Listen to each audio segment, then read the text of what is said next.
चींटी और घमंडी हाथी। ये कहानी है एक घमंडी हाथी की, जो जंगल की बाकी सभी जानवरों को अपने सामने कुछ नहीं समझता था। दिन भर सभी जानवरों को परेशान करना उसका काम बन गया था, पर उसकी ताकत की वजह से कोई उसका कुछ नहीं कर पा रहा था।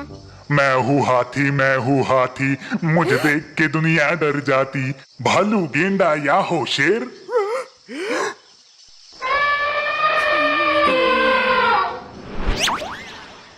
मेरे सामने किसी की न चल पाती, ताकतवर और शक्तिशाली। मैं हूँ हाथी।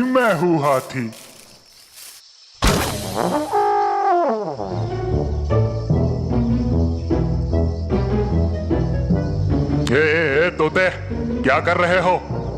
तुम्हें दिखता नहीं कौन आया है? मैं इस जंगल का सबसे ताकतवर जानवर हूँ। चलो मुझे झुककर सलाम करो। नहीं, मैं नहीं मानता। मैं क्यों सलाम करूं? अच्छा, मैं तुम्हें अभी अपनी ताकत का मजा चखाता हूँ। तोते ने फिर भी हाथी को सलाम नहीं किया। हाथी ने अपनी ताकत दिखाने के लिए पूरा पेड़ ही गिरा दिया, ताकि तोता उस पेड़ पर फिर कभी बैठ ना सके। तोता वहां से उड़कर चला गया। अब पता चला मैं क्या कर सकता हूँ। मेरे सामने तुम सब कुछ भी नहीं हो। उसके बाद हाथी आगे बढ़ा और हर रोज की तरह नदी किनारे पानी पीने चला गया। उस नदी के पास एक छोटी सी गुफा थी, जिसमें कई चींटियां रहती थी। वो हर रोज खाने का सामान इकट्ठा करती थी। हाथी अन्य जानवरों की तरह उन चींटियों को भी परेशान करता था। आज भी कुछ ऐसे ही हुआ। हाथी पानी पी रहा था, तभी वहां से एक चींटी गुजर रही थी। चलो अब इन चींटियों को मजा चखाता हूँ। ए चींटी, ये लड्डू लेकर कहाँ जा रही हो? हाथी भाई, मुझे ये गुफा में रखना है। बारिश का मौसम शुरू होने वाला है। उसके पहले हमें बहुत सारा खाना जमा करना है। अच्छा। ऐसे कहकर हाथी ने अपने सूंड में पानी भरा और चींटियों की गुफा पर डाला।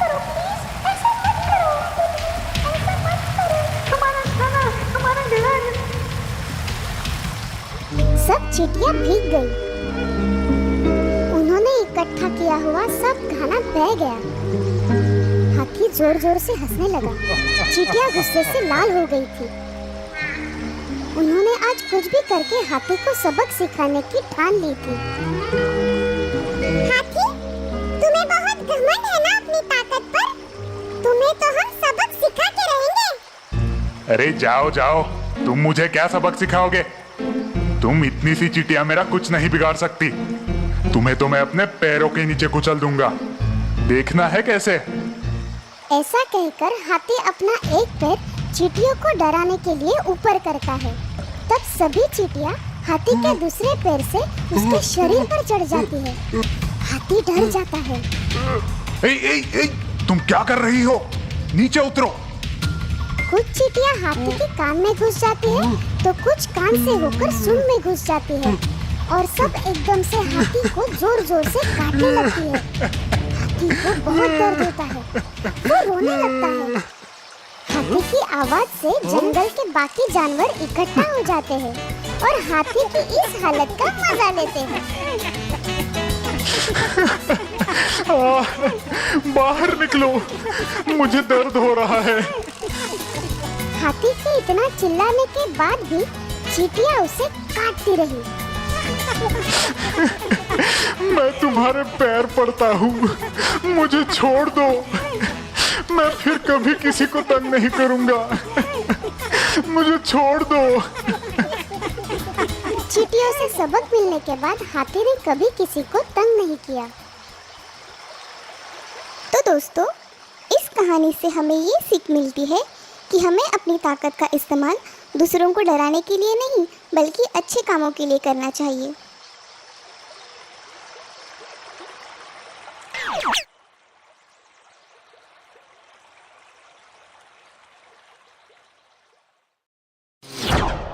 चींटी और टिड्डा। यह है रघु, जो कि ये खूबसूरत टिड्डा है। इसे अपना जीवन अपने तरीके से जीना पसंद है। वाह, क्या मजेदार जीवन है। फल, हरी भरी घास और ये धूप, वाह मेरे तो मजे है। ये ताजे घास की खुशबू मेरे दिल को छू लेती है। दिन भर इधर उधर करना और पत्तों पर आराम करना उसे बेहद पसंद है। एक दिन ऐसे ही रघु एक घास का स्वाद उठा रहा था। तभी अचानक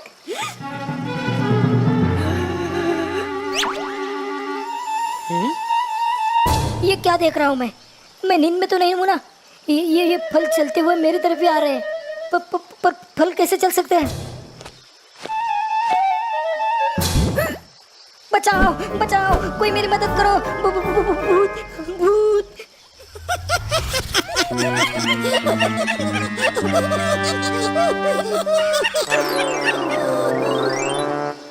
बचाओ बचाओ, ये फल मुझ पर हमला कर रहा है। क्या रघु, तुम भी एक फल से डर गए? मैं तो बिल्कुल नहीं डरा था।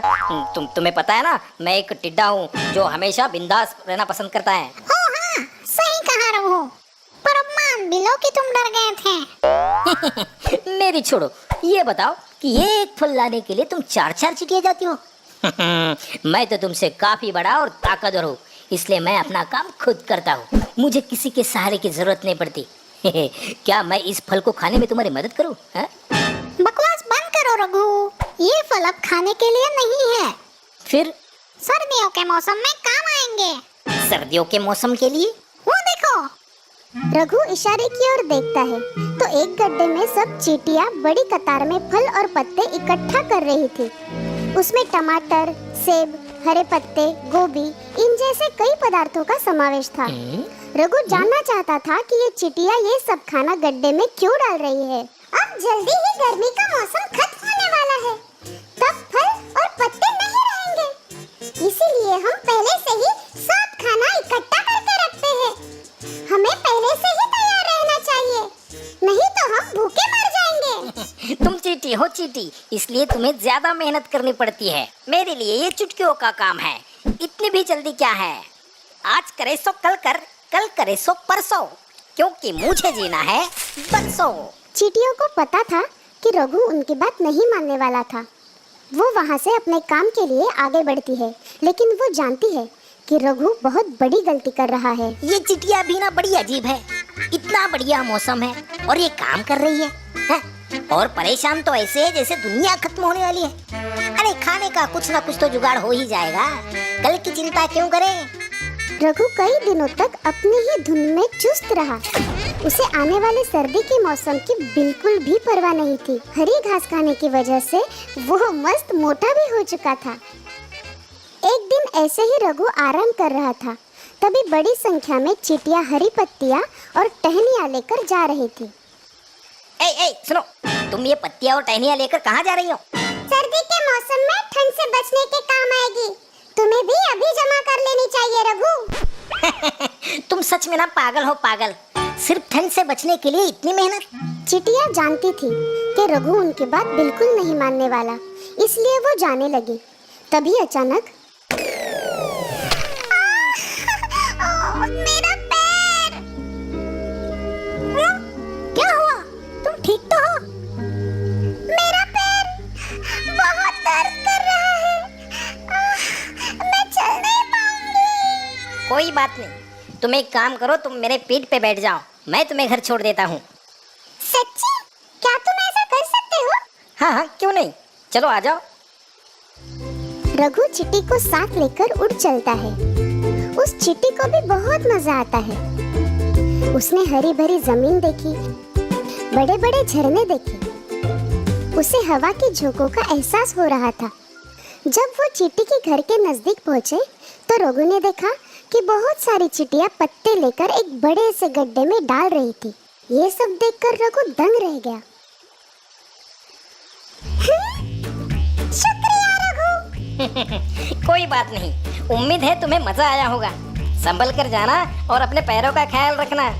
सुनो रघु, क्या तुमने पत्ते और खाना इकट्ठा किए? और सर्दी के मौसम में कहाँ रहोगे? अरे मैं तो बड़ा हूँ, शक्तिशाली हूँ, कुछ ना कुछ तो बंदोबस्त कर ही लूंगा। कल की चिंता आज क्यों, हाँ? ऐसे बोलकर रघु वहाँ से उड़ निकला। धीरे धीरे मौसम में बदलाव आने लगे। गर्मी का मौसम खत्म होने वाला था। पेड़ों के पत्ते सूखकर गिर रहे थे। घास का रंग भी बदल चुका था। रघु अब भी निश्चिंत था। खा खा के वो मोटा हो चुका था। वो अब बचे हुए हरे पत्तों का लाभ उठा रहा था। आजकल ये चींटियां नजर नहीं आती। लगता है वो भी मेरी तरह मौसम का मजा ले रही है। पर अब क्या फायदा, जब मौज मजा करने का समय था तब सारा समय वो काम में लगी हुई थी। सर्दी का मौसम आ गया। चारों ओर बर्फ गिर रही थी। हरी घास तो देखने भी नहीं मिल रही थी। पेड़ पौधे सूख गए थे। रघु अब खाने के लिए तरस रहा था, लेकिन अब बहुत देर हो चुकी थी। रघु को ठंड लग रही थी। वो गर्माहट वाली जगह ढूंढ रहा था। इसी हालत में हफ्तों बीत गए। रघु की सेहत खराब हो रही थी। उसके पास न कुछ खाने के लिए था और ना ही रहने के लिए कोई जगह। तभी अचानक उसे चींटियों ने कई बातें याद आती है। हमें पहले से ही तैयार रहना चाहिए, नहीं तो हम भूखे मर जाएंगे। कौन है? ओह, रघु तुम? ये क्या हुआ तुम्हें? मुझे माफ करना, मैंने बहुत बड़ी गलती कर दी। मुझे तुम्हारी बात मान लेनी चाहिए थी। मुझे कुछ खाने को दो, मुझे बहुत भूख लगी है। उन दोनों की बहस सुनकर उनकी मुख्य रानी चींटी और अन्य चींटियां भी बाहर आती है। हमारे पास बहुत खाना है। हम तुम्हें खाना दे सकते हैं, पर हम तुम्हें रहने नहीं दे सकते। लेकिन मैं ये क्या? हमें इसे बचाना होगा। ये भूख से मर जाएगा। आखिर इसने मेरी मदद की थी।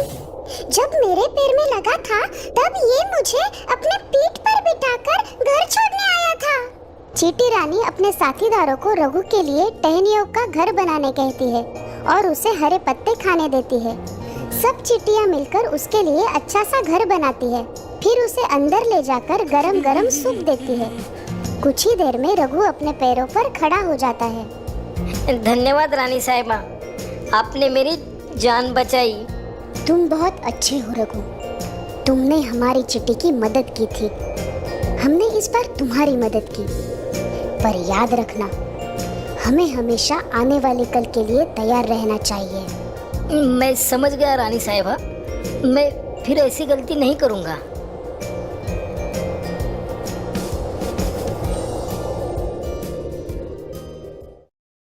तो दोस्तों, इस कहानी से हमें ये सीख मिलती है कि आज हम जितनी भी मेहनत करेंगे, कल उसका फल उतना ही अच्छा मिलेगा और हमारा भविष्य भी सुरक्षित होगा।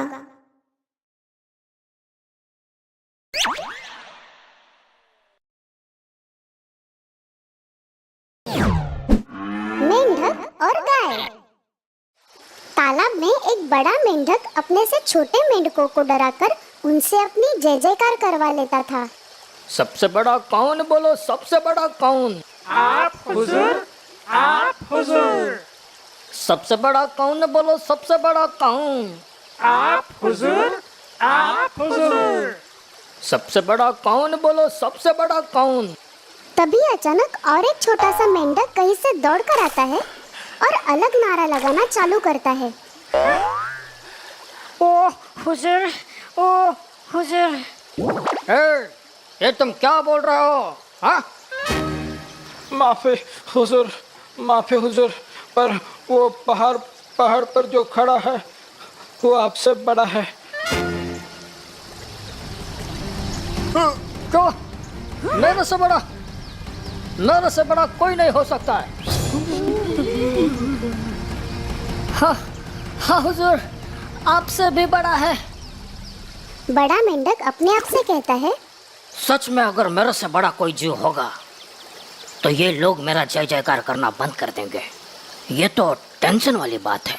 चलो हम भी देखना चाहते हैं कौन है हमसे बड़ा। सबसे बड़ा कौन, बोलो सबसे बड़ा कौन? आप हुजूर, आप हुजूर, सबसे बड़ा कौन, बोलो सबसे बड़ा कौन? आप हुजूर, आप हुजूर। अरे ये तो सच में मुझसे बड़ा है। हुजूर, आप उसके सामने कितने छोटे लग रहे हो। बड़ा मेंढक गुस्से से लाल हो जाता है। हाँ, अरे इसमें कौन सी बड़ी बात है, मैं तो इससे भी बड़ा हो सकता हूँ। क्यों हुआ कि नहीं मैं उस गौ जितना बड़ा? हाँ? नहीं, नहीं।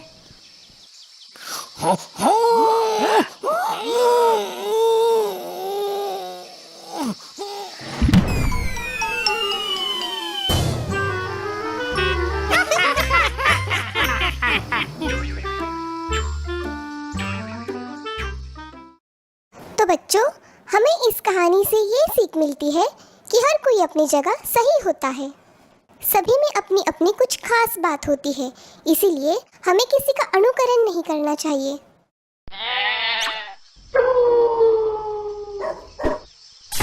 भागो, भेड़िया आया। एक गांव में एक बड़ा शैतान लड़का रहता था। उसे किसी बात की कोई भी परवाह नहीं थी। वो हर वक्त गांव के लोगों से कुछ ना कुछ शैतानी करता था। क्या कर रहे हो? मुझे बांधा क्यों है? उसकी आदतों से उसके घर वाले बहुत तंग आ चुके थे। उसी वजह से उसके पिता ने उसे भेड़े चराने का काम दिया, पर वहाँ भी उसकी शैतानी कम ना हुई। अरे यार, आज बहुत बोर हो रहा है, कुछ तो मजेदार करना चाहिए। हाँ, बचाओ, भेड़िया। तभी उसकी आवाज सुनकर गांव के लोग अपने हाथ का काम छोड़कर दौड़े चले आते हैं। भेड़िया, अरे हमें उसकी मदद करनी होगी। अरे मेरी मदद कौन करेगा?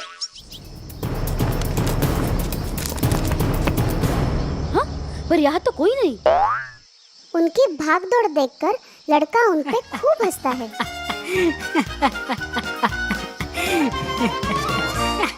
वाह, क्या मजा आया, कैसे उल्लू बनाया सबका।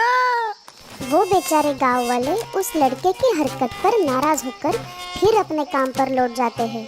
कुछ दिन बाद उसे वही भेड़िए वाली शैतानी करने का मन होता है। बचाओ, बचाओ।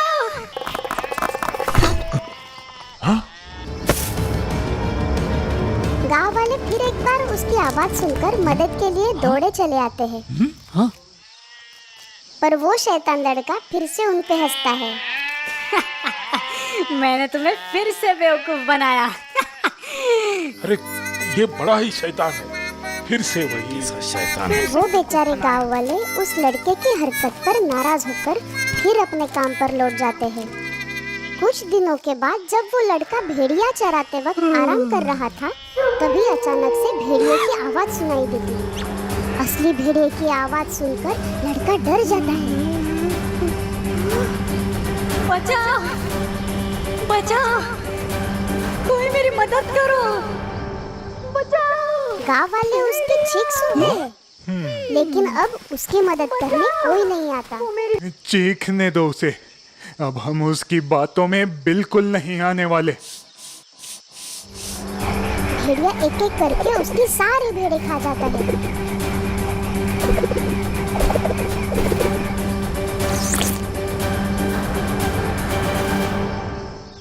बेचारा लड़का सिर पर हाथ मारते मारते रोता रहता है। झूठ की वजह से वो अपनी सारी भेड़ें गवा देता है। झूठे की बात पर कभी कोई यकीन नहीं करता।